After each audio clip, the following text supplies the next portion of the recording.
બનાસકાંઠાના અંબાજીમાં વરસાદની ફરી ધમાકેદાર એન્ટ્રી। સતત બીજા દિવસે પણ વરસાદ યથાવત રહેતા ખેડૂતોમાં ચિંતાનો માહોલ। વીજળીના કડાકા અને ભડાકા સાથે વરસાદ, ઉનાળુ પાકને નુકસાન થવાની ભીતિ। બનાસકાંઠાના અંબાજીમાં ધોધમાર વરસાદ સાથે પડ્યા કરા। અંબાજીમાં ઉનાળામાં સર્જાયો અષાઢ જેવો માહોલ। ધોધમાર ઝાપટું વરસતા નગરના રસ્તાઓ થયા પાણી પાણી। કચ્છમાં સતત ત્રીજા દિવસે વરસાદનું આગમન। ભચાઉ, અબડાસા, નખત્રાણા તાલુકાઓમાં માવઠું, ગાજવીજ સાથે વરસ્યા ઝાપટા। નખત્રાણામાં કરા પણ વરસ્યા। વલસાડના ધરમપુર શહેર અને ગ્રામ્ય પંથકમાં કરા સાથે પડ્યો વરસાદ। ભારે પવન ફૂંકાયા બાદ વરસાદ પડતા કેરીના પાકને નુકસાન। કમોસમી વરસાદના કારણે કેરી પકવતા ખેડૂતો ચિંતિત। ડાંગ પંથકમાં પણ વરસાદનું આગમન। પવન સાથે વરસ્યો ધોધમાર વરસાદ। લોકોને ગરમીમાં મળી રાહત। કેટલાક વિસ્તારોમાં પાણી ભરાયા। જૂનાગઢ શહેરમાં ધીમી ધારે વરસાદ। બપોર બાદ વાતાવરણમાં આવ્યો પલટો। શહેરના આઝાદ ચોક, માંગનાથ રોડ, વણઝારી ચોક સહિતના વિસ્તારોમાં વરસાદ પડ્યો। પોરબંદરના બરડામાં ગાજવીજ સાથે વરસાદ। ભારે ઉકળાટ અને બફારા બાદ અચાનક પડ્યો વરસાદ। રોજડા, બખરલા, કાટવાણા સહિતના ગામોમાં વરસાદ પડ્યો। કમોસમી વરસાદથી બરડાના શિશલી ગામે રહેતા બાલુ કારાભાઈ ઓડેદરા નામના યુવકનું વીજળીથી મોત થયું। મૃતકને પીએમ અર્થે હોસ્પિટલ ખસેડવામાં આવ્યા। દેવભૂમિ દ્વારકાના ભાણવડના વાતાવરણમાં આવ્યો પલટો। ભાણવડ પંથકમાં ગાજવીજ સાથે કમોસમી વરસાદ। કાળઝાળ ગરમીમાં શેકાતા લોકોને મળી આંશિક રાહત। આજે સૌરાષ્ટ્ર અને દક્ષિણ ગુજરાતને ધમરોળશે મેઘરાજા। દરિયાકાંઠાના જિલ્લાઓમાં ગાજવીજ સાથે વરસાદનું આગમન। દ્વારકા, જૂનાગઢ, પોરબંદર, ગીર સોમનાથમાં વરસાદની આગાહી। વલસાડ, ડાંગ અને દાદરાનગર હવેલીમાં પણ વરસી શકે છે વરસાદ। હવામાન વિભાગે વ્યક્ત કરી વરસાદની શક્યતા। હજુ 24 કલાક રાજ્યમાં વરસાદી માહોલ રહેશે। હવામાન વિભાગની ગાજવીજ સાથે વરસાદની આગાહી। ઉત્તર ગુજરાત અને સૌરાષ્ટ્રમાં પવન સાથે વરસાદનું અનુમાન। દક્ષિણ ગુજરાતના અમુક જિલ્લાઓમાં પણ વરસાદ જોવા મળી શકે।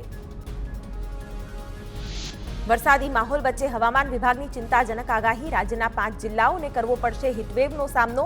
આગામી 3 દિવસ ભીષણ ગરમી પડવાનું અનુમાન। ભાવનગર, પોરબંદર, સુરત, વલસાડ અને કચ્છમાં હીટવેવની શક્યતા। અમરેલીના બાબરામાં વીજળીના કડાકા ભડાકા સાથે વરસાદ। શહેર અને આસપાસના ગ્રામ્ય વિસ્તારોમાં માવઠું। જીનિંગ મિલમાં ખુલ્લામાં રાખેલો કપાસનો પાક પલળી ગયો। શિનોર તાલુકામાં તોફાની પવન સાથે ખાબકેલા કમોસમી વરસાદે ખેડૂતોનો કેળાનો પાક મોટા પ્રમાણમાં બરબાદ કર્યો। 2 દિવસ પવન સાથે વરસાદ પડતા 500 વીઘા જમીનનો કેળાનો પાક જમીનદોસ્ત થયો। સરકાર વહેલી તકે સર્વે કરાવે, ખેડૂતોને રાહત પેકેજ આપે તેવી ખેડૂતોની માંગ। નર્મદા નદીના પટમાં ગેરકાયદે આડેધડ રેતી ખનન કરવાના કારણે મસમોટા ખાડા પડ્યા। નાહવા પડતા લોકો ખાડાઓથી અજાણ રહેતા હોવાથી ડૂબી જતા હોવાની લોકચર્ચા। પોઈચા નદીમાં 8 પ્રવાસીઓ ડૂબ્યા હતા, જેમાંથી એકનો મૃતદેહ મળી આવ્યો, જ્યારે અન્યની શોધખોળ યથાવત। નર્મદાના પોઈચા ઘાટ પાસે સેફટીનો અભાવ જોવા મળ્યો। લોકો નાહવા પડતા હોય તે જગ્યાએ કોઈપણ જાતના ચેતવણીવાળા બોર્ડ, તરવૈયા તેમજ નાહવા માટે સાંકળ પણ બાંધવામાં આવી ન હતી। નર્મદાની પોઈચા નદીના પાણીમાં મગર હોવાથી બચાવ કામગીરીમાં વિક્ષેપ। નદીમાં ખાડા તેમજ 3 થી 4 મહાકાય મગર હોવાથી મૃતદેહ શોધવામાં સમસ્યા। ભરૂચ, રાજપીપળા, વડોદરા અને કરજણની ફાયર ટીમ કરી રહી છે શોધખોળ। મોરબીના નવા સાદુડકા ગામ પાસે મચ્છુ નદીમાં 3 ડૂબ્યા। 6 સગીર અને 1 યુવક નદીમાં નાહવા પડ્યા હતા। પગ લપસી જતા 1 યુવક અને 2 સગીર ડૂબ્યા હતા। ફાયર વિભાગે રેસ્ક્યુ ઓપરેશન હાથ ધરી ત્રણેયને બચાવી લીધા। સુરતમાં કીમ ગામે આડેધડ પાર્ક કરેલી બાઇકો પોલીસે ઉઠાવી। બેદરકારીપૂર્વક પાર્ક કરેલી 28 જેટલી બાઇકો પોલીસ સ્ટેશન લવાઈ। સવારે ઘરની બહાર બાઇક ન દેખાતા લોકો રોષે ભરાયા। બાદમાં કીમ પોલીસે બાઇકોના દસ્તાવેજ તપાસી બાઇકો પરત કરી। બેદરકારીપૂર્વક વાહન પાર્કિંગ કરતા લોકોને પોલીસે ઠપકો પણ આપ્યો। સુરતમાં ઉધના પોલીસે ગડ્ડી ગેંગના 2 આરોપી ઝડપ્યા।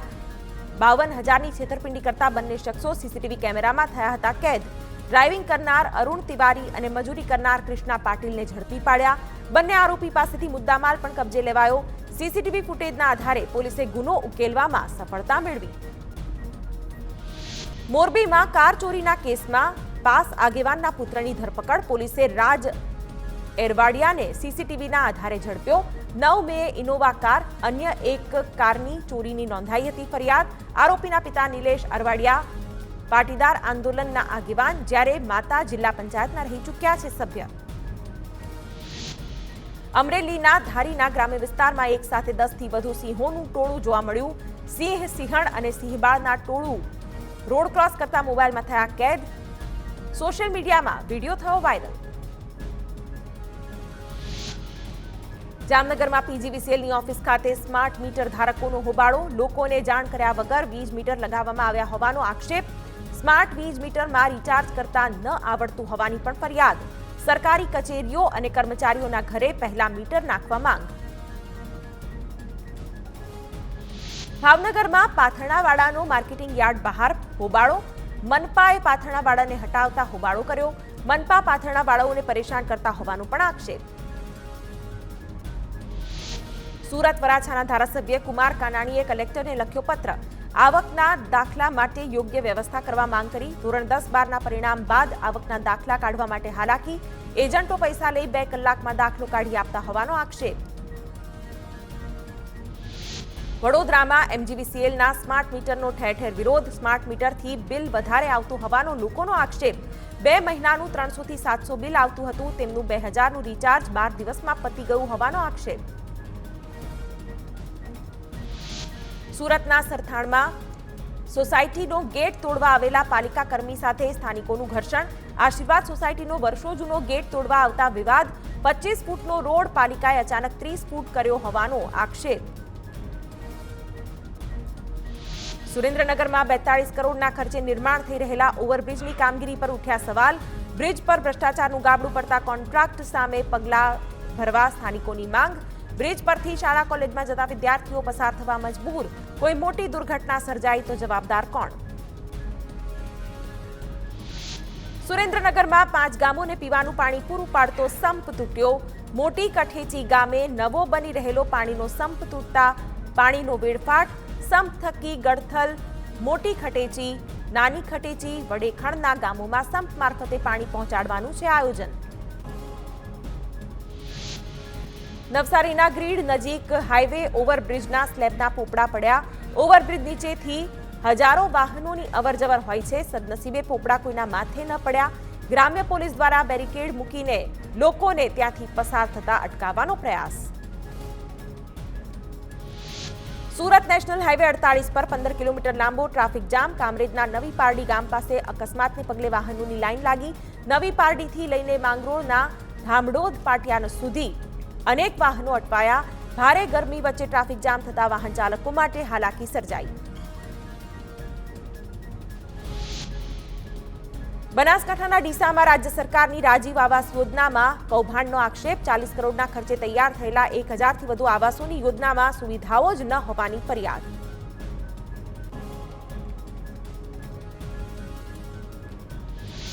બનાસકાંઠામાં ઘી, ફરાળી લોટ, ચટણી અને મિનરલ પાણીમાં ભેળસેળ સામે આવી. સુરત, બાદરપુરા અને ડીસાની પેઢીઓને 16,50,000નો દંડ કરાયો. ફૂડ વિભાગ દ્વારા 8 મહિના પહેલા સેમ્પલ લેવાયા હતા. પોરબંદર કુતિયાણા નગરપાલિકાના પૂર્વ પ્રમુખે દાદાગીરી કરી હોવાનો આક્ષેપ. પાલિકાના પૂર્વ મહિલા પ્રમુખે નર્મદા લાઇન તોડી નાખી. સરકારી પાઇપલાઇનને જેસીબીની મદદથી તોડી સરકારી મિલકતને કર્યું નુકસાન. પૂર્વ પ્રમુખ ઢેલીબેન ઓડેદરાએ કુતિયાણામાં પાણી ન મળતા હોવાથી લાઇન તોડી. ઉપલેટાથી પોરબંદર આવતી હતી નર્મદા લાઇન.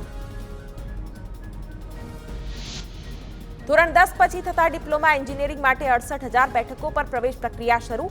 વિદ્યાર્થીઓમાં આઈટી અને કોમ્પ્યુટર એન્જિનિયરિંગ કરવાનો ક્રેઝ. 13 જૂન સુધી ઓનલાઈન રજીસ્ટ્રેશન કરાવી શકાશે. 80% બેઠકો ભરાવાનો કમિટીનો અંદાજ. અમદાવાદ શહેરના રાયખડ પ્રસાદ મિલ બિલ્ડિંગનો કેટલોક ભાગ થયો ધરાશાયી. પહેલા માળનો ભાગ તૂટી પડતા 2 મોપેડ અને લારીને થયું નુકસાન. ઈજાગ્રસ્તને હોસ્પિટલ ખસેડી તપાસ હાથ ધરવામાં આવી. ઘટનામાં મોટી જાનહાનિ ટળી.